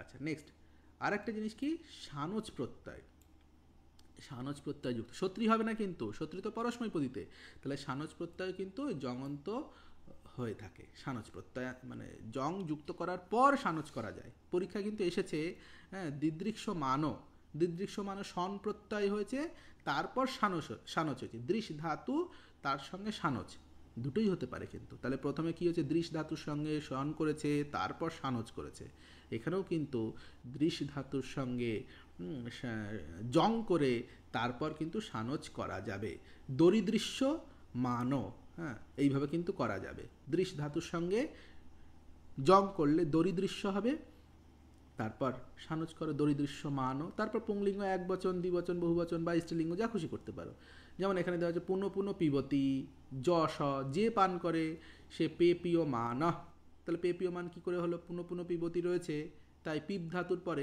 পা ধাতুর পরে কি করেছি আমরা, পা ধাতুর পরে আমরা জং করেছি, হয়েছে পেপীয়, এই পর্যন্ত হয়েছে, আর তারপরে মানও যুক্ত করে দাও, পেপীয় মানো, তারপর পুংলিঙ্গ প্রথমার এক বচন, হ্যাঁ পুংলিঙ্গ প্রথমার এক বচন যেটুকু তোমার চাইবে। পুংলিঙ্গ প্রথমার যশ বলেছে তাই প্রথমার এক বচন হয়েছে, পুংলিঙ্গ প্রথমার এক বচন হয়েছে। পুনঃ পুনঃ মুজ্ঝতি যাসা, এখানে স্ত্রীলিঙ্গ বলেছে তাই মানা হয়ে গেছে। আবার দেখো ভৃসং দীপ্পতে যত্তৎ বলেছে তাই মহাসন্ত হয়ে গেছে, ক্লিবলিঙ্গে হয়ে গেছে। ক্লিবসু, এই যে ক্লিবসু করা হয়েছে, এখানে স্ত্রীসু করা হয়েছে, এখানে পুংসু করা হয়েছে, এইভাবে কিন্তু বুঝবে। আচ্ছা অনুবাদে দেখা যাক, দুটো একটা প্রয়োগ দেখিয়ে দিই। পুত্র বিয়োগে পুনঃ পুনঃ শোকগ্রস্ত মাতাকে পিতা জল দিচ্ছেন। তাহলে পুত্র বিয়োগের কারণে পুনঃ পুনঃ শোকগ্রস্ত হচ্ছেন যে মাতা, হ্যাঁ তাহলে শোকগ্রস্ত হচ্ছেন এমন মাতাকে, তাহলে পুনঃ পুনঃ কথাটা আছে তাই জং করব। আর হচ্ছেন এমন, শোকগ্রস্ত হচ্ছেন এমন, করছেন এমন, যাচ্ছেন এমন, তাই আমরা সানজ করব। তাহলে দুটো প্রয়োগে কিন্তু এখানে আছে।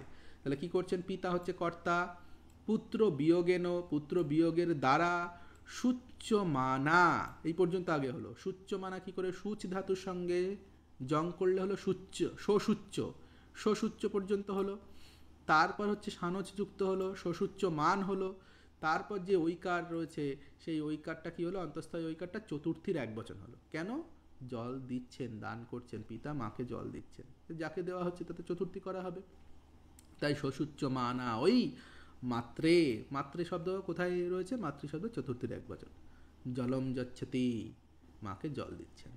আচ্ছা খারাপভাবে দগ্ধ হয়েছে এমন পাঠশালাটিতে সকলে পুনঃ পুনঃ জল সিঞ্চন করুন। মানে খারাপভাবে দগ্ধ হয়েছে, তাহলে খারাপভাবে মানে হ্যাঁ প্রচুর পরিমাণে পুড়ে গেছে এরকম।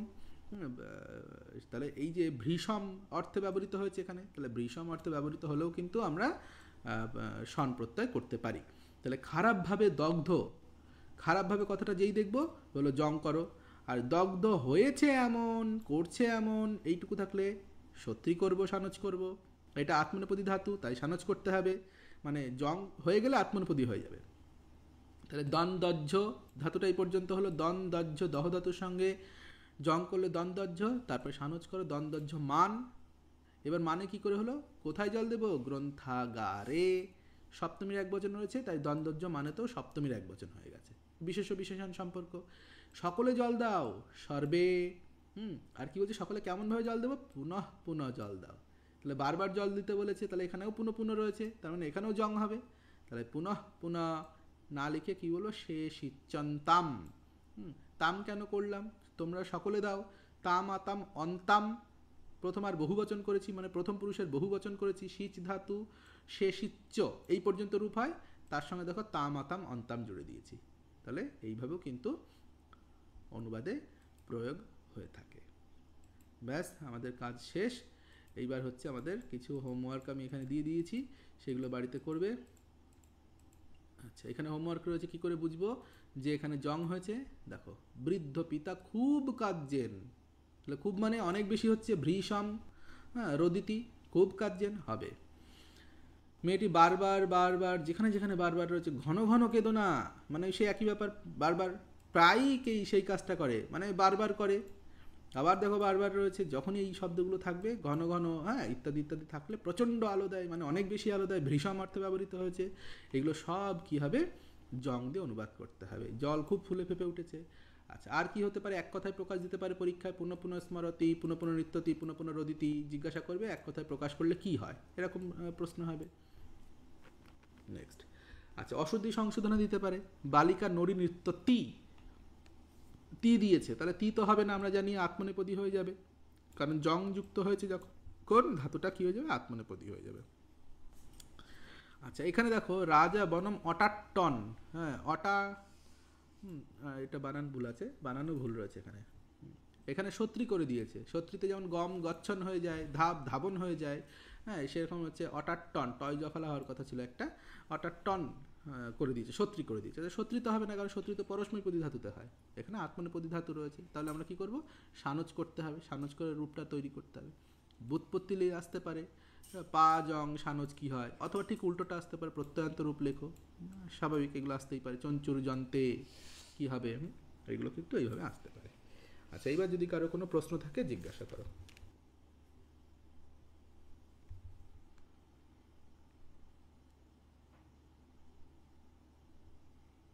তাহলে কারো কোনো প্রশ্ন নেই, তাই তো?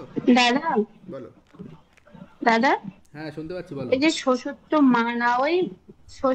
মানা ওই মাতা মাতা এরকম হয়েছে না, যেটা এক্ষুনি যে অনুবাদটা দেখাচ্ছিলে হুম। যে চতুর্থী হয়েছে, ওটা ওই মানাওই হয়েছে ওকে মাতার বিশেষণ বলে, ওটা চতুর্থী মাতা যেহেতু স্ত্রীলিঙ্গ হয়েছে, তাই ওই জন্য ওটাতেও মানা আকার হয়েছে, তাই তো? হ্যাঁ একদমই তাই। দেখো মাতৃ শব্দের চতুর্থ কাকে দেওয়া হচ্ছে, দা ধাতুর প্রয়োগ রয়েছে যচ্ছতি, দা ধাতুর প্রয়োগ থাকে যাকে দেওয়া হয় তাতে সম্প্রদান কারক করতে হয়, সম্প্রদানের চতুর্থী, তাই মাতৃ শব্দের চতুর্থী এক বচনের মাত্রে। এবার কেমন মাতা, যে মাতা শোক করছেন তেমন মাতা, তাই সুচ্চ মানও প্রথম তৈরি হলো, তারপর স্ত্রীলিঙ্গে করে দিলাম সুচ্চ মানা, আকার জুড়ে দিলাম। এইবার সসুচ্চ মানা হচ্ছে লতা শব্দের মতো করো, লতার চতুর্থীর এক বচন কি হবে, লতা ওই, তাই সসুচ্চ মানা ওই, এরকম প্রয়োগ হলো। ঠিক আছে। ওকে, নেক্সট।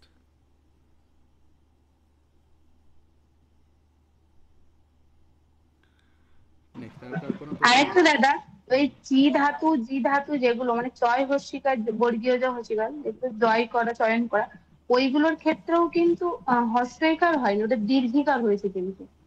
অনেক জায়গাতে আরও কিছু চেঞ্জেস আছে, সেগুলো একটু পড়াশোনায় খেয়াল করবে।